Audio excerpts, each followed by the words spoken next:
Shalom à tous et bienvenue à Regabi Ivrit. Je suis Rabbi Shapira et chaque semaine nous apprenons un peu d'hébreu à partir de la paracha de la semaine. Il est très important que vous partagiez et aimiez cette vidéo afin que beaucoup d'autres puissent voir ce programme. Cette semaine, nous sommes dans la paracha Toldot. Il y a quelques éléments dans la paracha Toldot auxquels il est très important de prêter attention. Tout d'abord, nous remarquons que le mot Toldot en hébreu est écrit sans la lettre Vav. En fait, dans Genèse, chapitre 2, le mot Toldot est écrit avec 2 Vav. Pourquoi ? Car le monde était dans la perfection. La création était parfaite. Ensuite, jusqu'au livre de Ruth, dans la lignée de David, le mot Toldot est toujours écrit avec un Vav en moins. Mais dans le livre de Ruth, le mot Toldot est de nouveau écrit avec les 2 lettres Vav. Pourquoi cela ? C'est parce que nous voyons là une représentation d'un monde déchu, abîmé et brisé, un monde marqué par la rupture, depuis la création originelle jusqu'à la venue du Mashiach, le Messie, fils de David. Dans la paracha de cette semaine, nous pouvons percevoir l'essence même de la lutte et de la tension entre les 2 Vav. Vous voyez, ces 2 Vav représentent Yaakov et Esav. Dans les derniers jours, il y aura ce qu'on appelle un berour d'Esav, une rectification d'un reste d'Esav qui se sera réconcilié avec Yaakov. Mais ces paroles d'autrefois dans Genèse 25, verset 22, Vayi trotsetsu abanim bekirba, les enfants se heurtaient dans son sein, sont encore actuelles aujourd'hui. Yaakov et Esav attendent le dernier combat. Je voudrais me concentrer un instant sur le commentaire du Rafetz Chaim à ce sujet. Le mot itrotsekzu vient du mot hébreu ratz, la route, qui signifie courir. Mais ici, il est dit Vayi trotsetsu abanim bekirba. Hirba vient du mot karov, qui signifie à l'intérieur d'elle. Notre mère a pu ressentir la lutte, à la fois émotionnelle et physique, dans son ventre. Et ici, le Rafetz Chaim revient sur les paroles de Rashi et pose la question « Quelle est la racine du mot yitrotsetsu » Et Rashi et le Rafetz Chaim nous parlent du mot « retzitsa ». Qu'est-ce que retzitsa ? Quelle en est la signification ? Écoutez bien.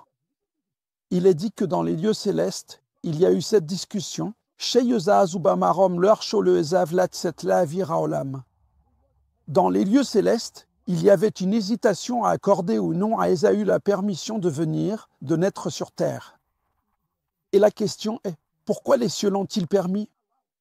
Après tout, c'est Ésaü et toute sa lignée, ses descendants, Ésaü, Amalek, Aman, c'est toute cette lignée qui est venue attaquer Yaakov et les enfants d'Israël, même jusqu'à nos jours, comme nous l'avons vu le 7 octobre 2024. Et il dit que la conséquence de sa venue signifie la destruction de tout ce qui est appelé Yafimat Zilim Baolam, c'est-à-dire toute la beauté, toutes les nouveautés, toutes les choses merveilleuses et admirables dans le monde, tout cela sera en danger à partir du moment où Ésaü vient au monde. Et la question que soulève le Rafetz Chaim est la suivante.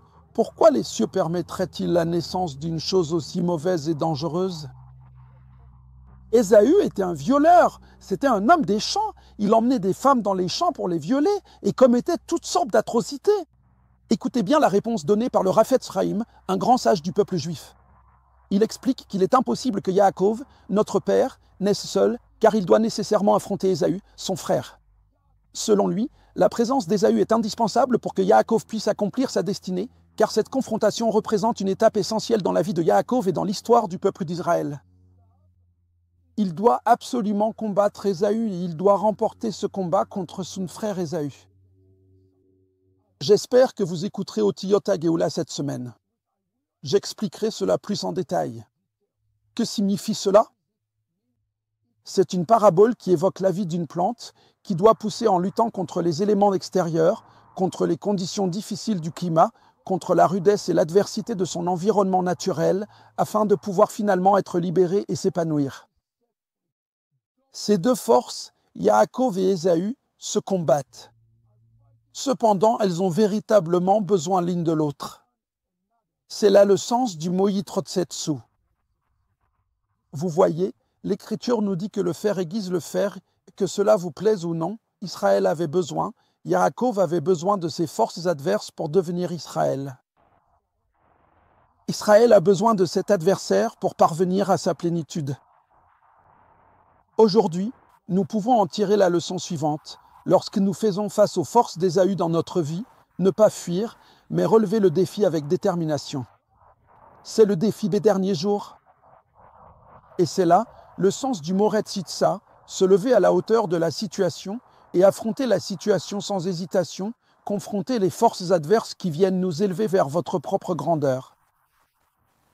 Voilà, mes amis, c'était le Régabi Ivrit de cette semaine.